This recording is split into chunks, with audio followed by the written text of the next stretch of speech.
Hello, I'm Ryan from Hayes Machinery and welcome to another how-to video. In today's how-to video we'll be showing you how to change a steering wire in a Husqvarna strimmer. Husqvarna produce a wide range of trimmers, from small domestic to large commercial, even battery. However, all the strimmer heads are very similar. So let's begin. First step is to remove the top cover. You do that by pressing the clip either side of the head. Once removed, you can now remove the spool.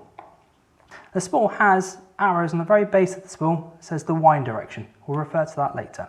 The next step is probably the most crucial. That's picking the right type of strimmer wire for your strimmer. There are hundreds of different types of strimmer wires out there. We stock many on our website, haysmachinery.co.uk. But if you are confused about what the right strimmer is for your strimmer, please take a look at our dedicated strimmer video. We'll put a link below in the description.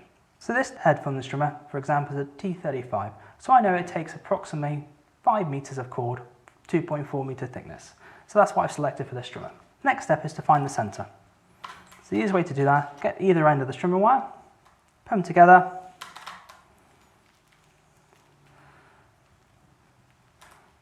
and there we have the center.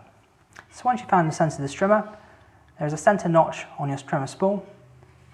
Hook the center line over the notch, holds it in place, and allows you to wind the strimmer line up, following the direction of the arrows. So at haysmachinery.co.uk we have a large range of different strimmer wires that are available, including accessories, strimmer heads and things like that for your strimmer. So why not go over there and check it out. If you find this video useful, please go ahead and like it. Please subscribe to our channel and bookmark the page for future reference. So once you get to the end, so approximately 15 centimeters of cord remaining, like so. You'll notice on the top of the strimmer head there are 2 little notches. Click one strimmer wire on one side, follow the strimmer wire around and click it in the other. So after you finish, you should have a spool that looks something similar to that. Next stage is to place the spool back into the top cover. Line up the location notches with the eyelets and release it into the eyelets like that. Last stage is to put that back onto your strimmer. Click it down so it's nice and firm so it doesn't come flying off. Don't worry if your strimmer wire is uneven, because as you run the strimmer up, the line will be cut automatically by the blade there. If you found this useful, please like this video and subscribe to the YouTube channel. We've got many more videos for you, from more technical videos, more how-to videos, even fun and restoration videos.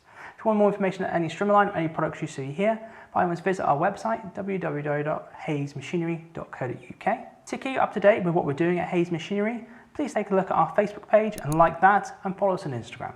Thank you very much for watching, and I'll see you in the next one.